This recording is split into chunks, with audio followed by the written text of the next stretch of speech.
Kisah sahabat Nabi Abdurrahman bin Auf, sahabat bertangan emas yang kaya raya.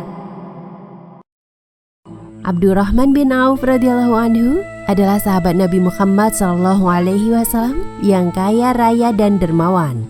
Ia memiliki dua karakteristik yang istimewa dibandingkan orang-orang pada masa itu, yaitu hartawan dan semangat pejuang. Kekayaannya yang berlimpah tidak membuatnya sombong. Selain pandai dalam berdagang dan gemar bersedekah, Abdurrahman bin Auf sangat gigih di medan perang.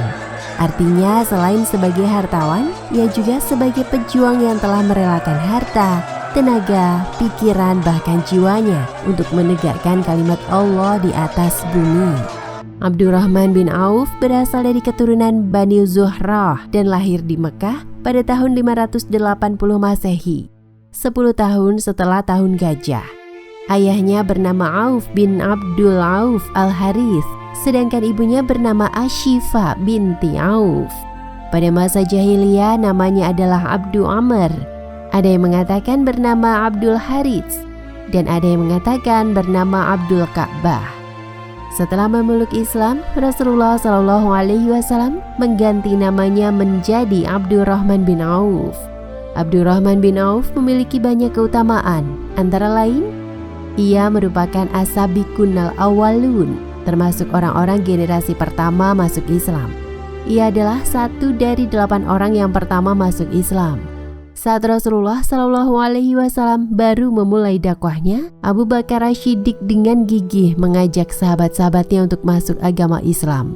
Abdurrahman bin Auf masuk Islam 2 hari setelah Abu Bakar As-Siddiq masuk Islam. Ia merupakan satu dari 5 orang yang masuk Islam melalui ajakan Abu Bakar. Abdurrahman bin Auf adalah satu dari 10 sahabat yang dijamin masuk surga oleh Rasulullah SAW. Ia juga merupakan satu dari 6 sahabat yang ditunjuk oleh Umar bin Khattab sebagai anggota musyawarah dalam pemilihan khalifah sesudah Umar bin Khattab. Abdurrahman bin Auf merasakan perjuangan di awal-awal dakwah Islam. Ia pun merasakan siksaan yang dilakukan oleh kaum kafir Quraisy.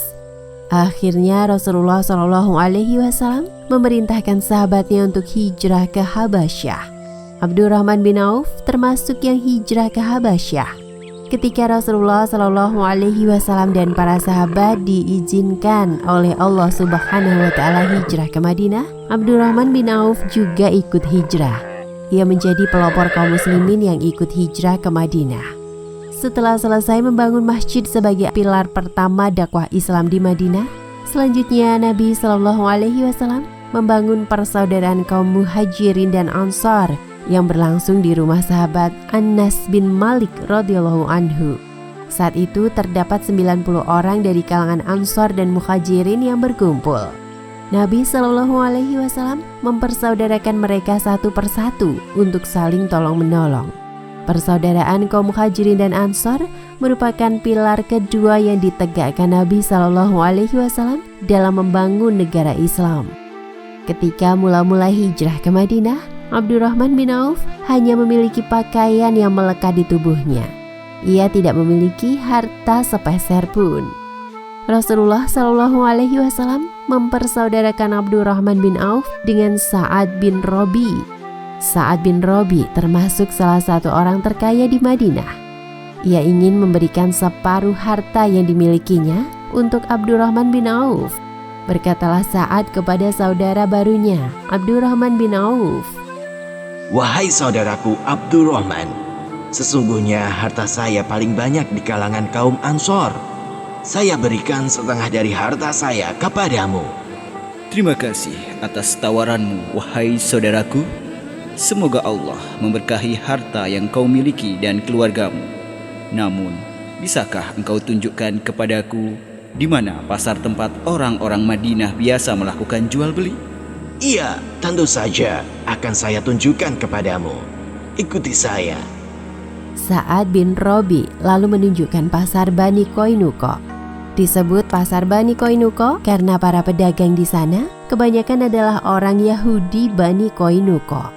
Latar belakang Abdurrahman bin Auf adalah seorang pedagang yang cerdas dan ulet, maka tidak sulit baginya untuk memulai bisnis di tempat yang baru. Keesokan harinya, Abdurrahman mulai berdagang dan berhasil membawa keuntungan berupa susu kering dan minyak samin. Dan di hari-hari selanjutnya, ia berjualan di pasar tersebut. Abdurrahman bin Auf mengamati peluang apa yang layak untuk dijual di sana. Ia membangun kerjasama dengan seorang pengrajin alat perkebunan di Madinah. Abdurrahman meminta izin untuk menjualkan barangnya, yakni dengan cara mengambil barang di hari itu dan akan dibayar esok hari setelah barangnya laku. Sungguh cerdas pemikiran Abdurrahman. Ia dapat memulai bisnis meski tanpa modal. Sebab sesampainya di Madinah, ia tidak memiliki uang sepeser pun. Seiring berjalannya waktu, Abdurrahman bin Auf pun memiliki sebuah kios di pasar.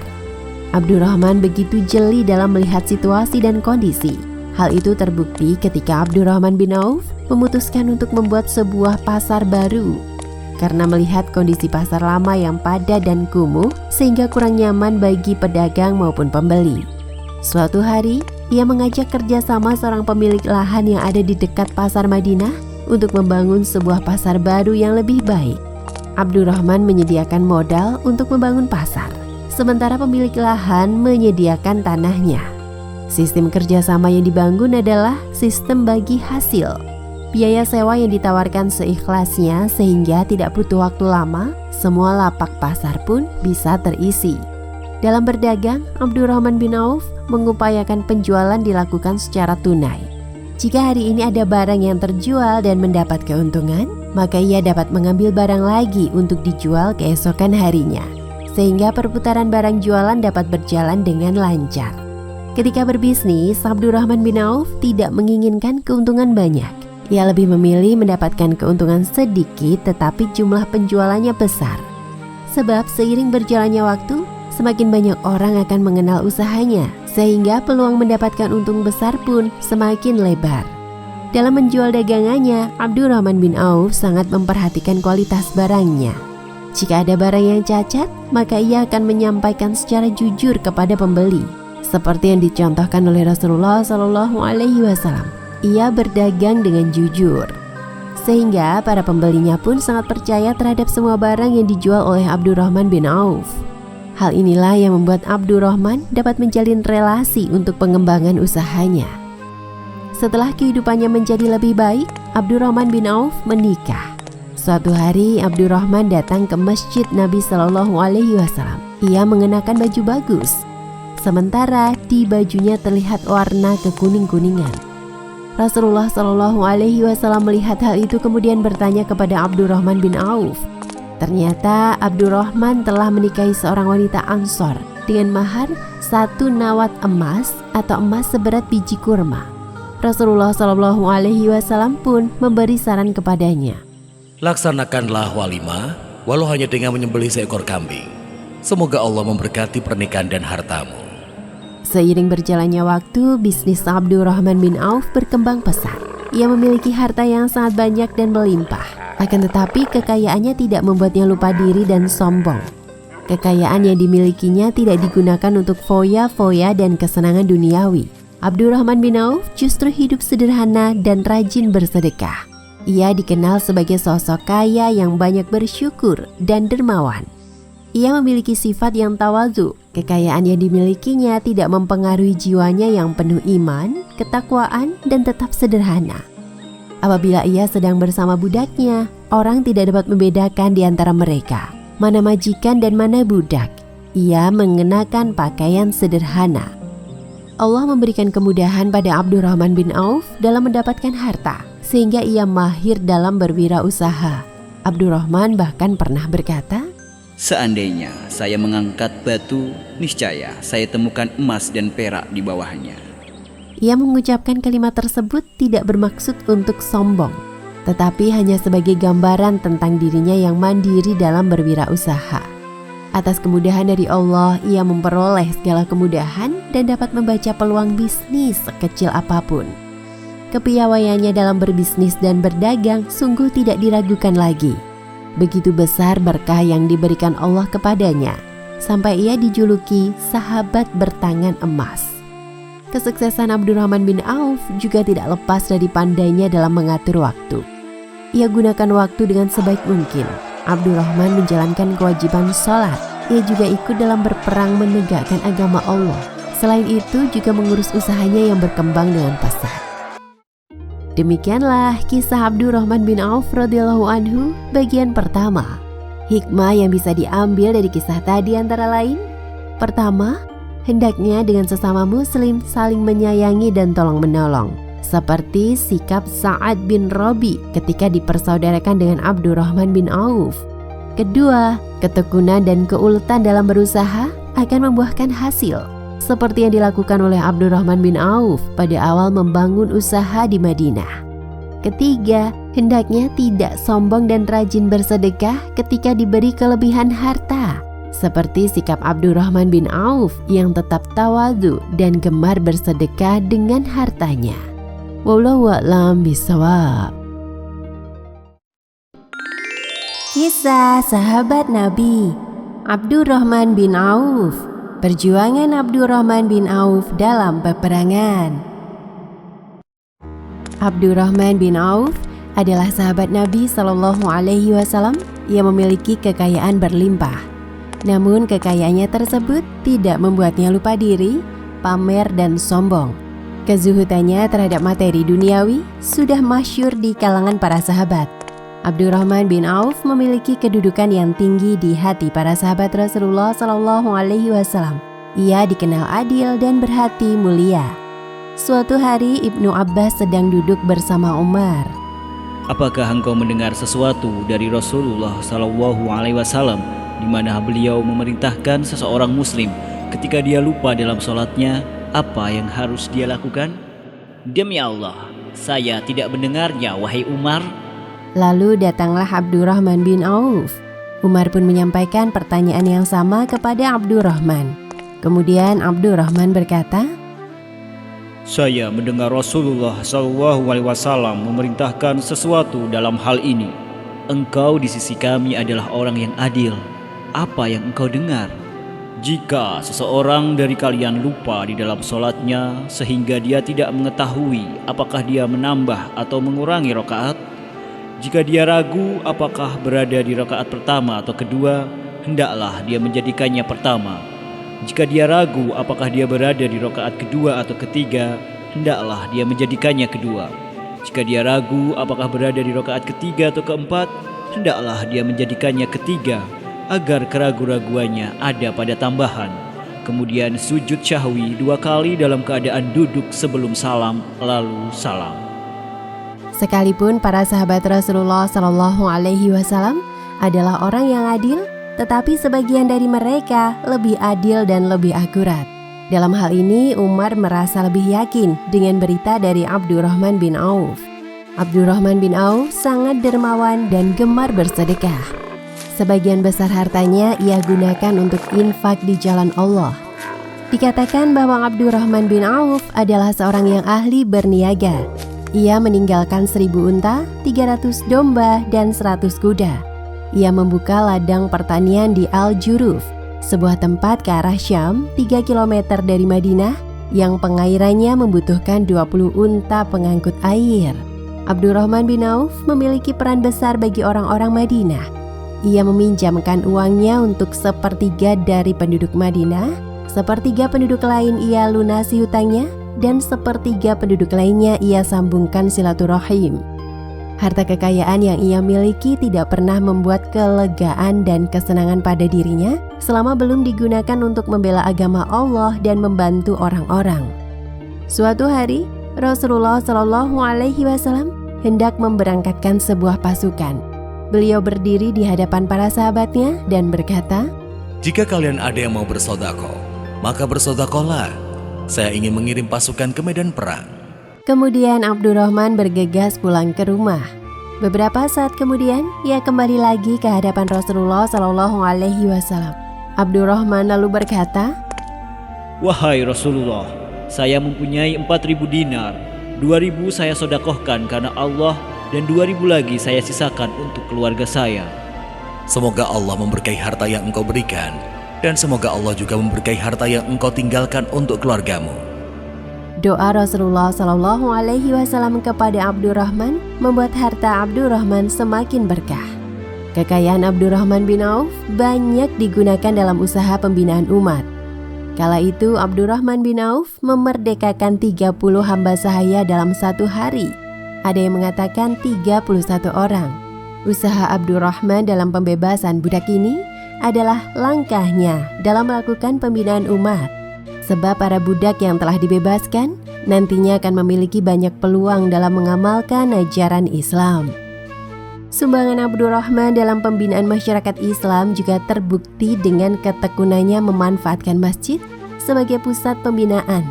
Ia senantiasa mempelopori masyarakat untuk melaksanakan sholat di masjid dan menyelesaikan perkara-perkara lainnya.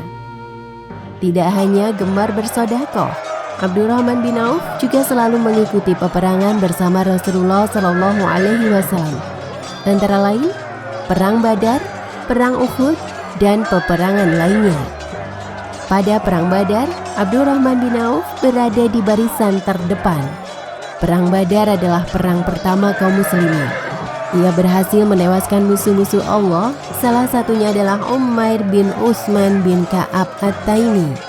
Perang ini dimenangkan oleh kaum muslimin. Selanjutnya pada Perang Uhud, perang kedua setelah Perang Badar. Perang ini terjadi di lereng Gunung Uhud pada tahun 3 Hijriah. Abdurrahman bin Auf bersama pasukan muslim berperang dengan gigih. Ia mendapat 9 luka parah di tubuhnya dan 20 luka-luka kecil, diantaranya ada yang sedalam anak jari. Sebagian luka itu pada kakinya hingga membuatnya pincang dan beberapa giginya rontok. Pada bulan Sya'ban tahun ke-6 Hijriah, Rasulullah Shallallahu Alaihi Wasallam mengutus Abdurrahman bin Auf untuk memimpin pasukan menuju Daumatul Jandal yang terletak di tengah-tengah padang pasir Arab. Tepatnya berada di pertengahan jarak antara Romawi di tanah Syam dan Jazirah Arab. Daumatul Jandal ditempati oleh kabilah besar Kalb atau dikenal dengan nama Bani Kalb. Mereka memeluk agama Nasrani, sebagaimana agama penguasa mereka yakni Kekaisaran Romawi.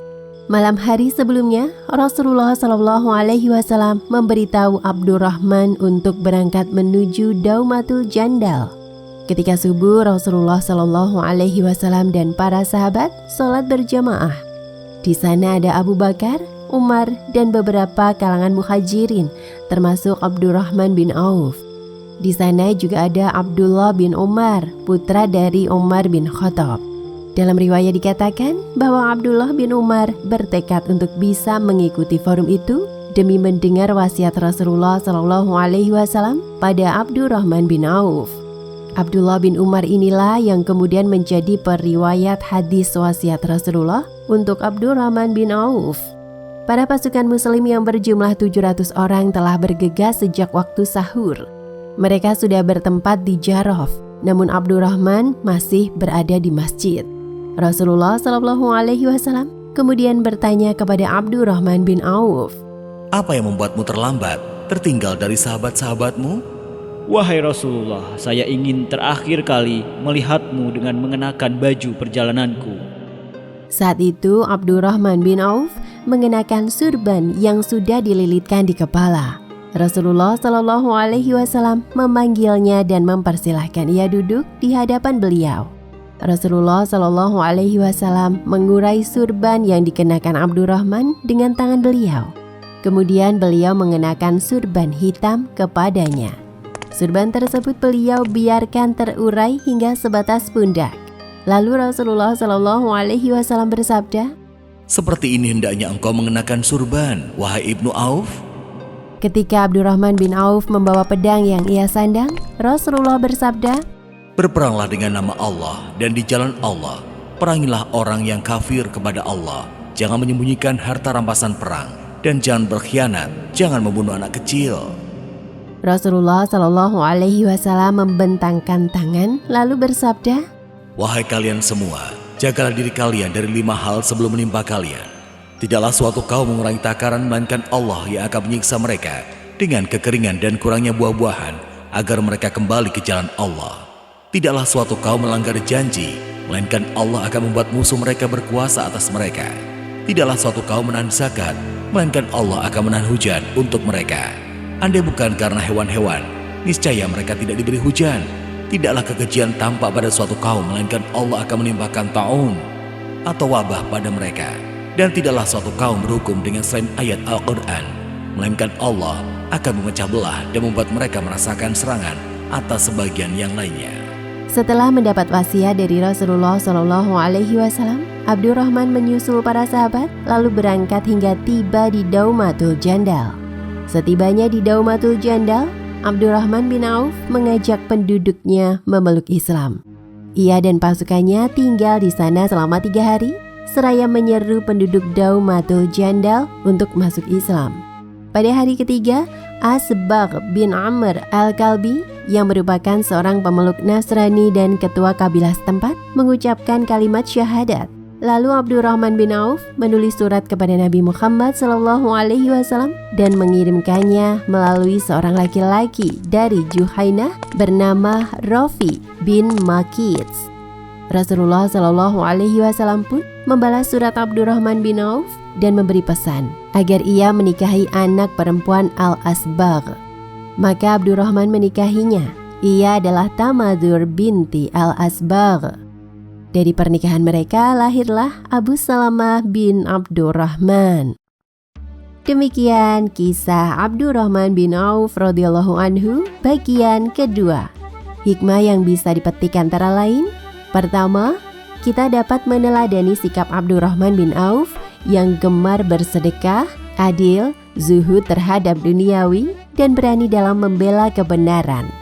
Kedua, kerendahan hati dan kasih sayang Rasulullah SAW kepada para sahabat terlihat ketika beliau mengenakan surban kepada Abdurrahman bin Auf.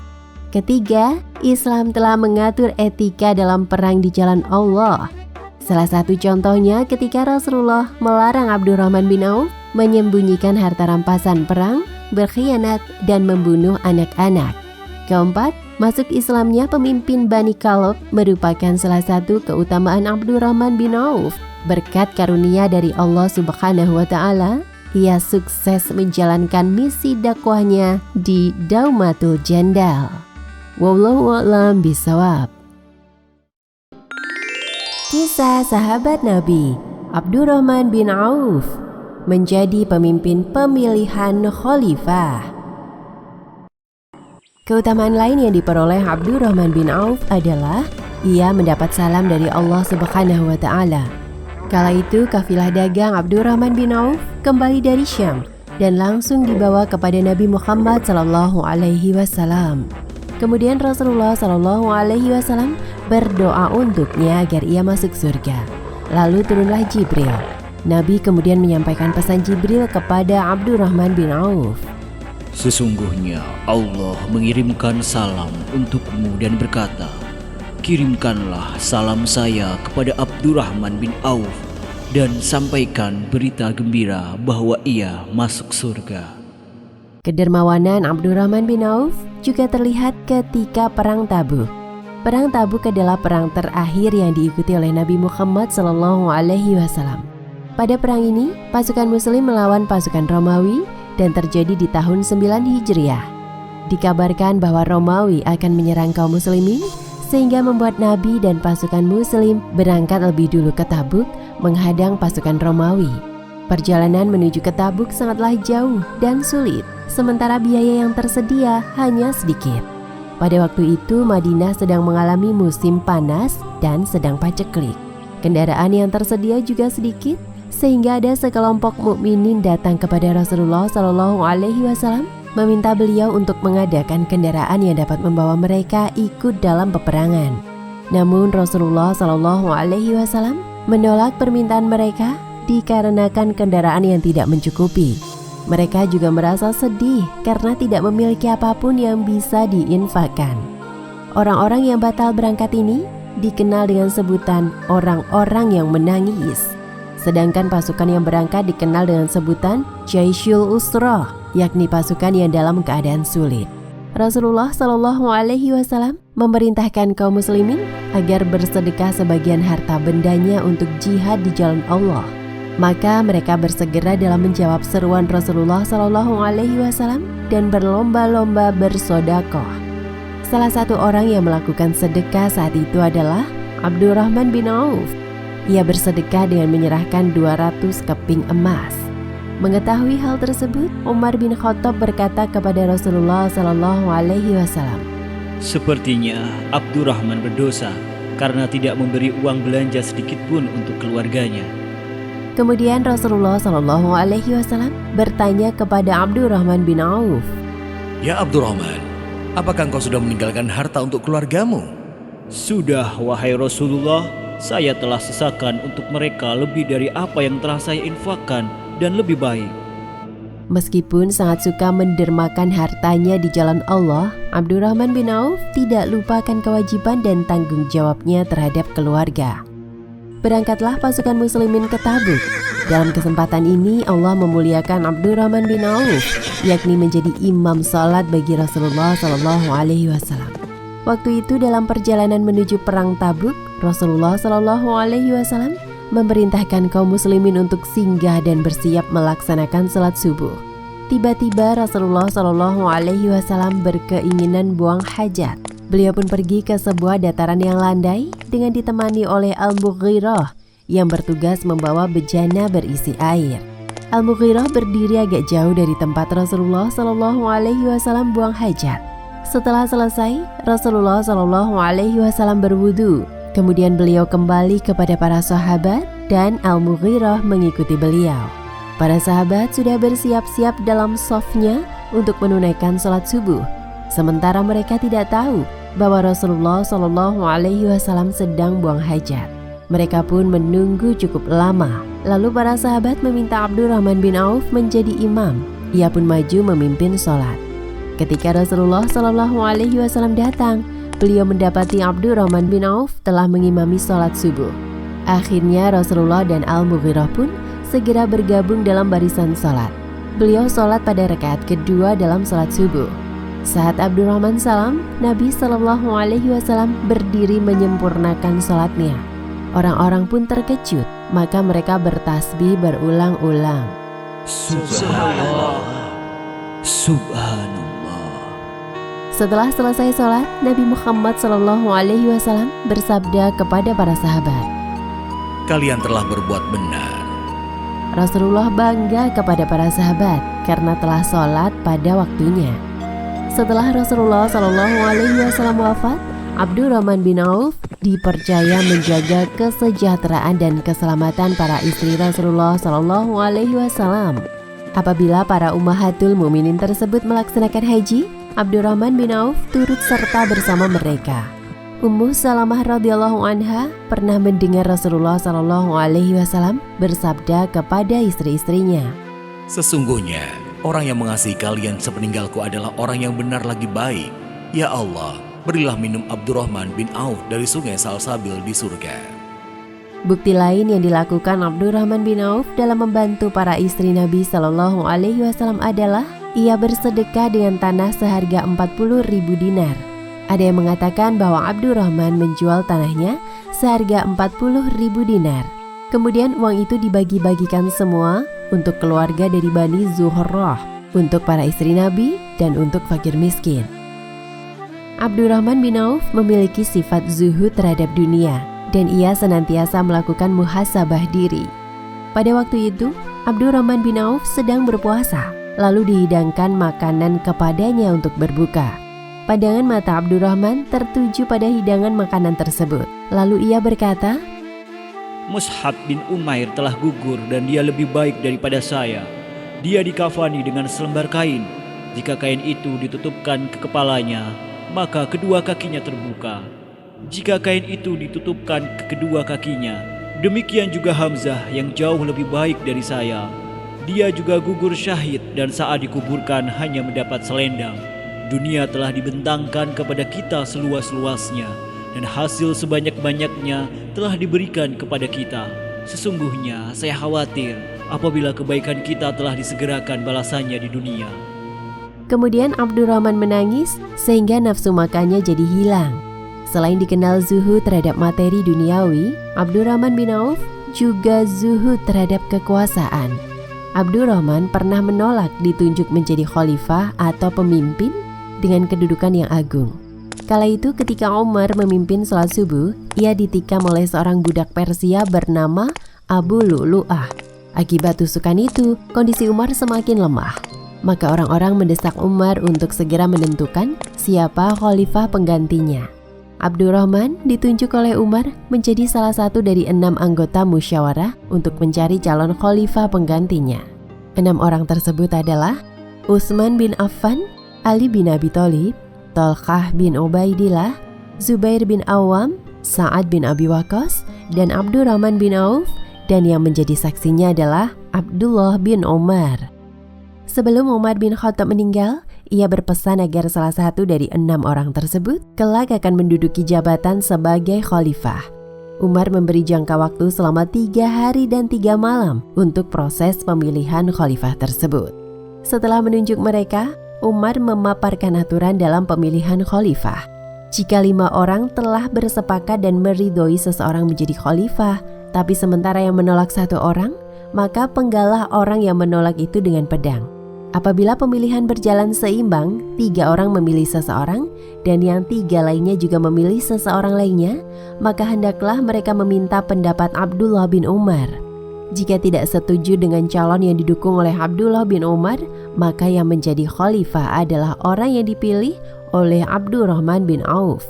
Namun jika masih juga tidak disetujui, maka penggal saja mereka yang membangkang. Setelah Umar bin Khattab wafat, berkumpullah orang-orang yang dipilih olehnya untuk bermusyawarah dan menunjuk Abdurrahman bin Auf sebagai ketua. Proses pemilihan khalifah pengganti Umar ini cukup panjang. Berkatalah Abdurrahman, Siapa di antara kalian yang bersedia mengundurkan diri dan bersedia menyerahkan urusannya dipimpin oleh orang yang terbaik di antara kalian? Semuanya terdiam. Lalu Abdurrahman berkata lagi, Jika demikian, di sini saya berterus terang bahwa saya mengundurkan diri. Karena sikap zuhudnya, 5 orang sahabat yang tercatat dalam tim musyawarah itu kembali membuat kesepakatan bahwa siapapun yang nantinya akan ditunjuk oleh Abdurrahman, maka orang itulah yang menjadi khalifah pengganti Umar bin Khattab. Lalu Abdurrahman mulai menanyai pendapat mereka satu persatu. Seandainya perkara itu diserahkan kepada masing-masing, siapa di antara mereka yang lebih berhak? Akhirnya jawaban terbatas pada 2 orang, yaitu Utsman bin Affan dan Ali bin Abi Thalib. Setelah itu, Abdurrahman meminta pendapat kaum muslim. Ia mendatangi sahabat-sahabat yang lain dan bermusyawarah dengan mereka. Ia juga merundingkan dengan tokoh-tokoh, para pemimpin pasukan, dan orang-orang yang datang ke Madinah. Bahkan Abdurrahman meminta pendapat dari kalangan masyarakat awam, baik laki-laki maupun perempuan dan kaum duafa. Abdurrahman melakukan hal tersebut tidak hanya pagi hari, tetapi juga malam hari. Abdurrahman menanyakan kembali kepada anggota musyawarah, siapa yang pantas dijadikan khalifah. Singkat cerita, setelah melalui perundingan cukup panjang, suara Utsman bin Affan lebih unggul daripada Ali bin Abi Thalib. Maka Abdurrahman bin Auf mengumpulkan umat Islam untuk membaiat Utsman bin Affan. Setelah selesai salat subuh, Majelis Syuro telah berkumpul di sekitar mimbar. Abdurrahman bin Auf meminta kaum muhajirin, ansor dan para amir pasukan untuk hadir. Berkumpullah mereka, kemudian Abdurrahman membacakan syahadat lalu berkata kepada Ali, Wahai Ali, sesungguhnya saya telah memperhatikan urusan manusia. Saya melihat mereka tidak berpindah dari mendukung Utsman bin Affan, maka janganlah engkau merasa sedih atas hal itu. Lalu Abdurrahman berkata kepada Utsman, Saya membaiatmu di atas sunnah Allah, Rasulnya dan kedua khalifah setelahnya. Abdurrahman bin Auf membaiat Utsman, kemudian kaum muhajirin, kaum ansor, dan para amir pasukan, serta kaum muslimin mengikuti langkah Abdurrahman bin Auf. Suatu saat Utsman mengeluhkan mimisan, lalu ia memanggil Humron, sekretarisnya. Berkatalah Utsman kepada Humron, Tulislah surat untuk Abdurrahman sebagai penerus sesudahku. Maka Humron menulis surat lalu pergi menemui Abdurrahman bin Auf. Humron menyampaikan kabar isi surat tersebut. Mendengar kabar tersebut, Abdurrahman lalu berdoa kepada Allah Subhanahu wa Ta'ala. Ia berdiri di antara makam Nabi dan mimbar, yakni di Rodhoh. Ya Allah, jika karena penunjukan Utsman kepada saya untuk memegang perkara ini, wafatkanlah saya sebelum itu. Abdurrahman bin Auf berdoa agar ia dicabut nyawanya sebelum masa ia dipilih menjadi khalifah. 6 bulan setelah Utsman menulis surat untuknya, Abdurrahman wafat sebelum Utsman meninggal dunia, sehingga Abdurrahman tidak jadi dipilih sebagai khalifah pengganti Utsman bin Affan. Sebelum meninggal, Abdurrahman bin Auf berwasiat supaya sebagian hartanya digunakan untuk kepentingan umat Islam. Ia menyedekahkan 50.000 dinar untuk membantu urusan di jalan Allah. Para istri dan anaknya juga mendapatkan hak warisnya. Abdurrahman bin Auf meninggal dunia pada tahun 32 Hijriah. Tapi ada yang mengatakan pada tahun 31 Hijriah. Jenazahnya diantar oleh para sahabat yang mulia seperti Sa'ad bin Abi Waqqas, Utsman bin Affan, dan para sahabat lainnya. Demikianlah kisah Abdurrahman bin Auf radhiyallahu anhu bagian ketiga. Hikmah yang bisa diambil antara lain: pertama, kita dapat meneladani sikap Abdurrahman bin Auf. Meski sangat suka mendermakan hartanya di jalan Allah, tetapi ia tetap bertanggung jawab dan tidak melupakan kewajibannya kepada keluarganya. Kedua, Abdurrahman bin Auf memiliki kemuliaan, pernah menjadi imam bagi Rasulullah SAW. Ketiga, hendaknya kita senantiasa melakukan muhasabah atau introspeksi diri agar tetap berada di jalan yang benar dan tidak terlena oleh limpahan materi duniawi. Wallahu a'lam bishawab.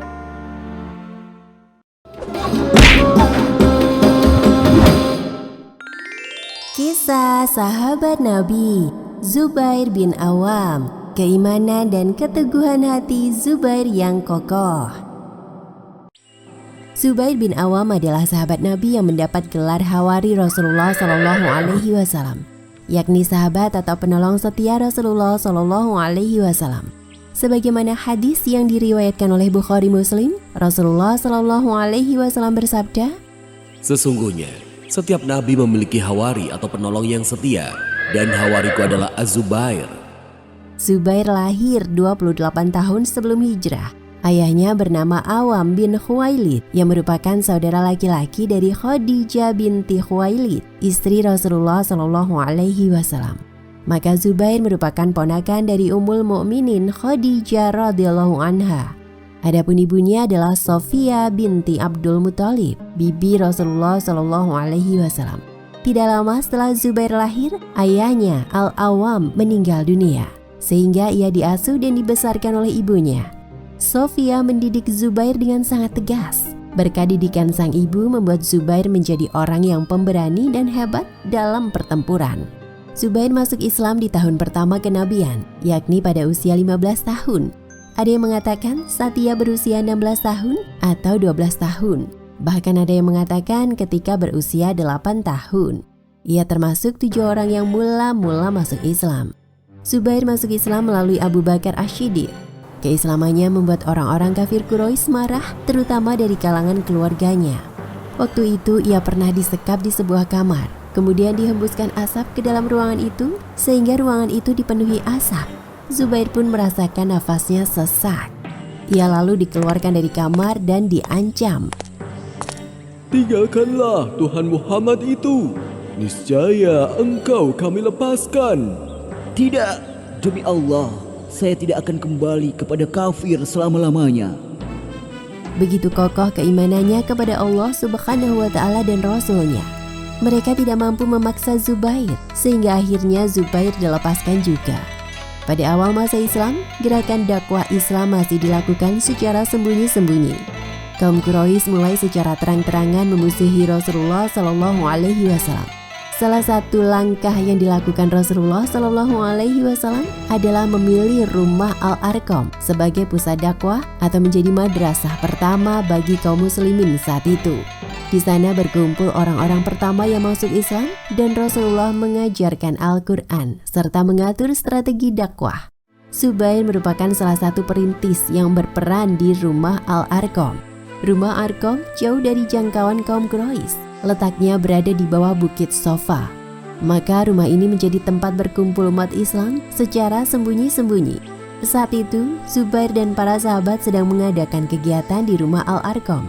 Tiba-tiba tersebar berita bahwa Rasulullah Shallallahu Alaihi Wasallam terbunuh oleh kaum Quraisy. Mendengar berita tersebut, seketika Zubair menghunus pedang dan mengacungkannya. Lalu ia berjalan-jalan di jalan-jalan kota Mekah. Ia mencari tahu kebenaran berita tersebut. Jika berita itu benar, niscaya pedangnya akan menebas semua pundak Quraisy sehingga ia dapat mengalahkan mereka. Usia Zubair saat itu masih sangat belia. Akhirnya Zubair berjumpa dengan Rasulullah. Ia pun merasa lega. Rasulullah Shallallahu Alaihi Wasallam menanyakan apa tujuannya berada di tempat itu. Ada apa denganmu, wahai Zubair? Saya dengar bahwa engkau terbunuh ya Rasulullah. Lalu apa yang akan engkau lakukan? Saya akan memenggal orang yang membunuhmu dengan pedang ini. Maka Rasulullah Shallallahu Alaihi Wasallam pun mendoakan kebaikan untuknya dan keampuhan bagi pedangnya. Ketika siksaan orang-orang Quraisy kepada para sahabat semakin hebat, Rasulullah Shallallahu Alaihi Wasallam memerintahkan mereka untuk hijrah ke Habasyah. Zubair pun ikut hijrah ke Habasyah. Ia hijrah pada usia 18 tahun.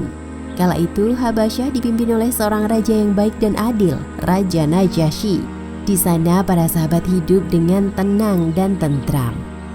Suatu hari ketentraman kaum muslimin terusik karena mendengar kabar bahwa ada pemberontak yang akan menyerang Raja Najasyi. Orang tersebut ingin merebut kekuasaan sang raja.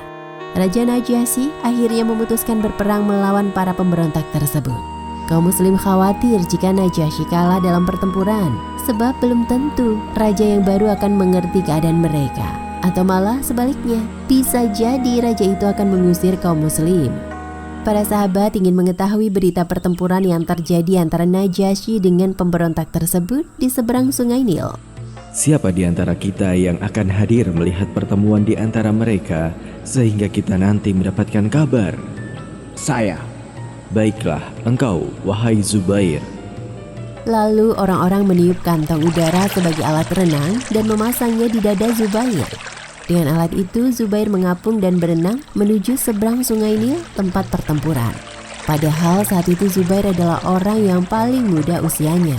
Zubair pun dengan berani menyaksikan peperangan itu. Sementara sambil menunggu kabar, para sahabat memohon kepada Allah agar memberikan kemenangan kepada An-Najasyi atas musuhnya, sehingga ia bisa berkuasa di negerinya. Tiba-tiba Zubair datang dengan berlari dan memberi kabar. Bergembiralah, An-Najasyi menang dan Allah telah membinasakan musuhnya serta memantapkan kekuasaannya di negerinya. Doa mereka terkabul. Setelah kejadian itu, kaum muslimin hidup dengan tenang dan aman di Habasyah. Sungguh beruntung mereka memiliki sahabat Zubair bin Awam, sosok yang sangat pemberani. Zubair bersahabat dengan Thalhah bin Ubaidillah. Mereka adalah dua sahabat yang memiliki banyak kesamaan. Antara lain, keduanya tumbuh dan berkembang di masa remaja dalam kedermawanan, keteguhan beragama, dan keberanian. Ketika Rasulullah Shallallahu Alaihi Wasallam mempersaudarakan para sahabatnya di Mekah sebelum berhijrah, beliau telah mempersaudarakan Thalhah dan Zubair. Sudah lama beliau memperbincangkan mereka secara bersamaan. Misalnya, Rasulullah pernah bersabda, Thalhah dan Zubair adalah tetanggaku di surga.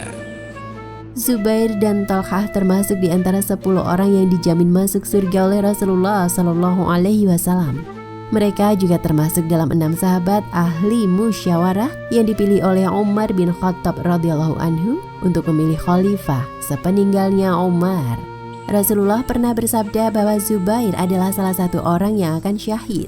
Saat itu Rasulullah Shallallahu Alaihi Wasallam, Abu Bakar, Umar, Utsman, Ali, Thalhah, Az-Zubair dan Sa'ad bin Abi Waqqas berada di atas gunung Hira. Lalu gunung itu bergetar.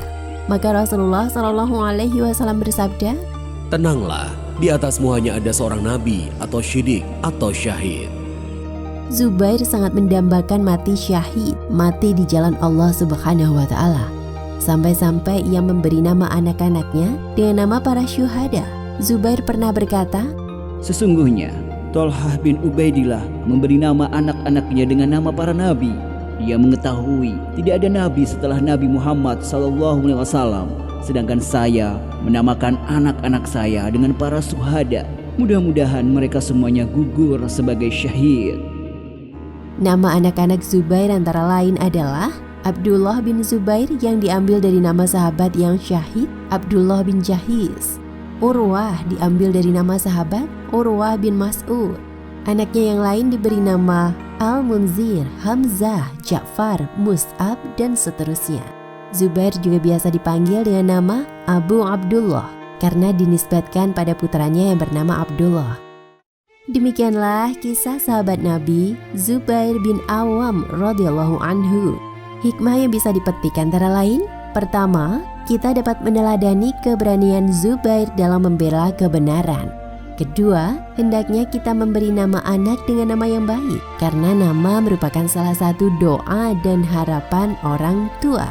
Wallahu a'lam bishawab. Kisah sahabat Nabi Zubair bin Awam. Keberanian Zubair dalam peperangan.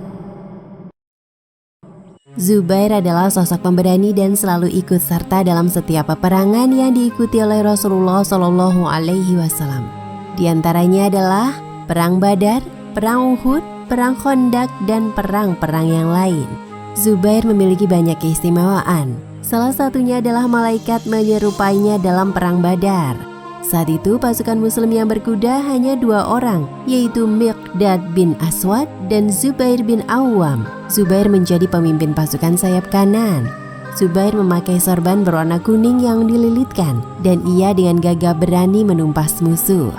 Pada saat itu malaikat Jibril turun membantu pasukan muslim dengan berpenampilan menyerupai Zubair, baik bentuk tubuh, pakaian, serta sorban Zubair. Rasulullah Shallallahu Alaihi Wasallam pun menyampaikan kepada para sahabat bahwa di kancah peperangan Badar ada Jibril yang turun dengan tanda-tanda menyerupai Zubair. Pada perang Badar, Zubair juga membunuh 2 tokoh Quraisy, yaitu Naufal bin Khuwailid yang merupakan pamannya dan Ubaidah bin Sa'id bin As. Ubaidah adalah penunggang kuda terbaik dan salah satu prajurit Quraisy yang memakai pakaian besi dari ujung kepala sampai kaki. Satu-satunya pasukan Quraisy yang mahir memainkan pedang panjang. Lalu Rasulullah mengutus Zubair untuk menghadapinya.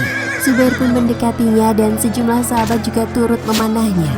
Tetapi anak panah itu jatuh tidak bisa menembus tubuh Ubaidah.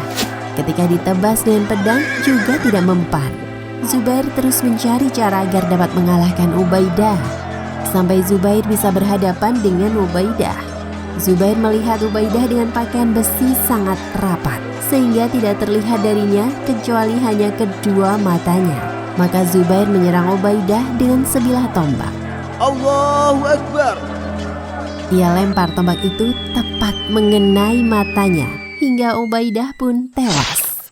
Zubair juga hadir dalam peperangan Uhud. Saat itu Rasulullah Shallallahu Alaihi Wasallam melihat seorang laki-laki yang membunuh kaum muslimin dengan ganas. Maka beliau berkata kepada Zubair, Lawanlah dia, wahai Zubair. Kemudian Zubair segera naik ke sebuah bukit dan ia menyerang laki-laki musyrik tersebut dari atas. Akhirnya Zubair berhasil mengalahkannya. Setelah perang Uhud telah usai, pasukan Quraisy pergi kembali ke Mekah. Nabi Muhammad SAW khawatir jika orang-orang Quraisy akan kembali menyerang lagi. Karena itu Nabi SAW meminta agar ada yang bersedia membuntuti mereka, sehingga mereka mengetahui bahwa pasukan muslim masih memiliki kekuatan. Kemudian Abu Bakar Asy-Syiddiq dan Zubair bin Awam langsung bangkit bersama 70 pasukan. Mereka berjalan dan mengikuti jejak orang-orang Quraisy. Ketika kaum Quraisy mendengar keberangkatan pasukan Abu Bakar dan Zubair, mereka menyangka bahwa itu adalah pasukan inti kaum muslim yang akan mengejar mereka. Oleh karena itu, mereka bergegas mempercepat perjalanannya pulang ke Mekah. Pada tahun 5 Hijriah terjadi Perang Ahzab atau disebut juga Perang Khandaq. Disebut Perang Ahzab karena bermakna gabungan atau sekutu dari beberapa kelompok. Kaum Yahudi adalah otak dari perang ini. Mereka mengajak kaum Quraisy hingga suku Ghatafan untuk menyerang kaum muslim di Madinah. Maka bersatulah mereka sehingga membentuk pasukan sekutu dengan jumlah pasukan sekitar 10.000 orang. Pada perang itu, Bani Quraizoh, salah satu kelompok Yahudi, mengkhianati perjanjian yang disepakati dengan kaum muslim. Mendengar kabar tentang pengkhianatan Bani Quraisyah, Rasulullah Shallallahu Alaihi Wasallam bersabda, Siapakah yang bersedia pergi untuk mengetahui berita tentang Bani Quraidah? Saya, ya Rasulullah, saya akan datang kepada engkau membawa kabar tentang mereka. Kemudian Zubair berangkat dengan kudanya menuju Bani Quraisyah. Kampung Bani Quraisyah terletak di tenggara kota Madinah. Setelah Zubair kembali dengan membawa berita, Rasulullah Shallallahu Alaihi Wasallam ternyata masih memerlukan informasi lagi. Lalu untuk kedua kalinya Rasulullah Shallallahu Alaihi Wasallam kembali bertanya, Siapakah yang bersedia pergi untuk mengetahui berita tentang Bani Quraidah? Saya, wahai Rasulullah. Keberangkatan Zubair dalam mencari informasi tentang pengkhianatan Bani Quraisyah terjadi hingga 3 kali. Kemudian Nabi Shallallahu Alaihi Wasallam bersabda, Sesungguhnya, setiap nabi mempunyai hawari, sahabat setia, dan hawariku adalah Zubair bin Awam. Zubair juga ikut dalam perang Hunain yang terjadi setelah pembebasan kota Mekah. Dalam peperangan, Zubair merupakan prajurit yang semangat dan sangat pemberani. Ketika melihat Zubair, anggota pasukan musuh bertanya kepada panglimanya, Siapa prajurit berkuda dengan tombak di pundaknya itu? Itu adalah Zubair bin Awam. Saya bersumpah demi Lata, dia akan menyerbu kalian. Hadapilah dia dengan gagah berani.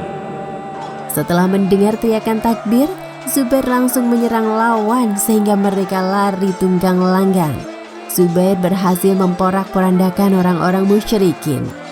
Ali pernah berkata tentang Zubair bahwa dia adalah manusia paling pemberani yang sangat mengagumkan. Dia marah seperti macan tutul dan menerjang seperti singa. Setelah Rasulullah Shallallahu Alaihi Wasallam wafat, kekhalifahan dipegang oleh Abu Bakar Ash-Shiddiq dan setelah itu diteruskan oleh Umar bin Khattab. Pada masa itu, Zubair merupakan salah seorang tentara Islam yang berada di barisan terdepan membela Islam dan turut serta dalam menyebarkan dakwah Islam. Kala itu terjadi Perang Yarmuk pada awal kekhalifahan Umar bin Khattab radhiyallahu anhu. Perang Yarmuk adalah perang antara pasukan Muslim melawan tentara Romawi. Zubair adalah orang yang hebat dalam bertempur. Ketika Perang Yarmuk, Zubair termasuk pasukan berkuda yang pemberani di antara para sahabat lainnya. Zubair melihat pasukan yang dipimpinnya merasa gentar menghadapi tentara Romawi yang mendekat ke arahnya. Saat itu seorang sahabat berkata kepada Zubair, Tidakkah engkau menyerang musuh sehingga kami bisa mengikutimu? Jika saya melakukannya, saya khawatir kalian tidak bisa bertahan. Kemudian Zubair maju menyerang seorang diri dan para sahabat mengikutinya.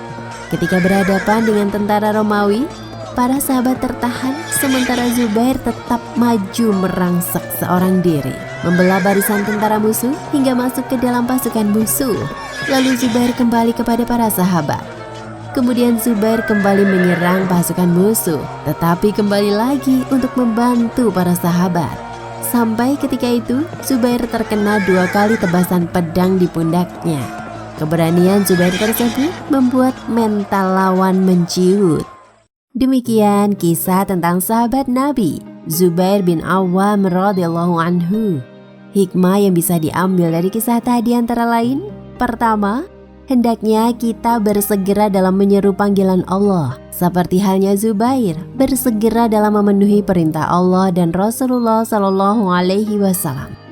Kedua, keberanian dan pengorbanan Zubair dalam membela Islam hendaknya menjadi pengingat dan motivasi kita untuk senantiasa menjaga dan menjalankan nilai-nilai agama Islam. Wallahu a'lam bishawab. Kisah sahabat Nabi Zubair bin Awam, meninggalnya sang hawari Rasulullah Shallallahu Alaihi Wasallam. Zubair tetap semangat dan hadir dalam peperangan meskipun Rasulullah Shallallahu Alaihi Wasallam telah wafat. Ia pernah ikut serta dalam misi penaklukan Mesir. Pada masa kepemimpinan Umar bin Khattab, terjadi peristiwa penaklukan Mesir di bawah pimpinan Amr bin Ash. Mesir pada waktu itu menjadi bagian dari kekuatan Imperium Romawi Timur.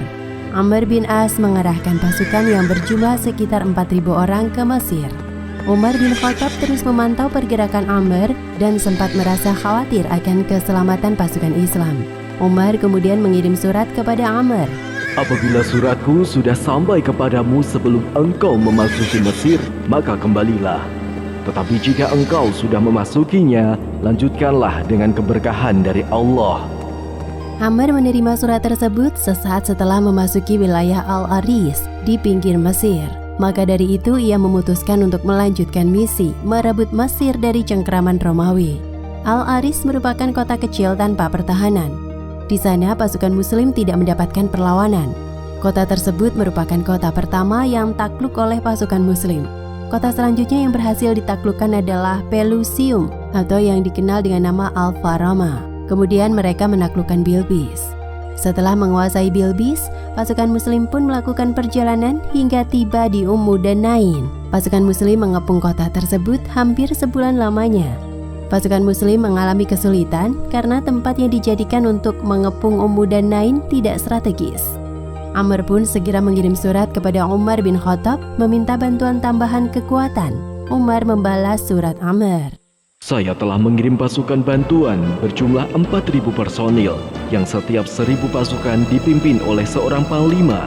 Mereka adalah Zubair bin Awam, Ubadah bin Asyomid, Mikdad bin Aswad, dan Maslamah bin Makhlad.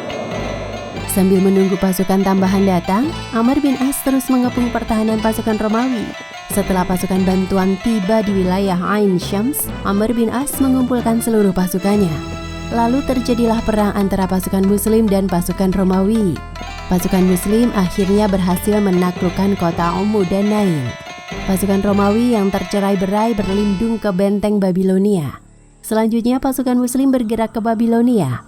Babilonia adalah kota yang dikelilingi benteng besar yang pernah dibangun oleh bangsa Romawi, terletak pada ujung delta sisi timur Sungai Nil. Babilonia memiliki benteng pertahanan berlapis berupa tembok setinggi 15 meter dan ketebalannya mencapai 2 meter. Peperangan pun berkecamuk antara kedua pasukan. Pasukan Muslim menyerang Romawi dengan panah dan melempar batu, sedangkan pasukan Romawi membalasnya dari balik benteng. Pasukan Muslim mengepung benteng Babilonia selama beberapa waktu. Sementara pasukan Romawi terus memperkuat pertahanannya, Amr bin As memerintahkan pasukannya untuk maju menerobos benteng Babilonia. Penerobosan benteng dipimpin oleh Zubair bin Awam. Sesungguhnya saya telah menyerahkan diri kepada Allah. Dengan itu saya berharap Allah akan menurunkan kemenangan bagi kaum muslimin.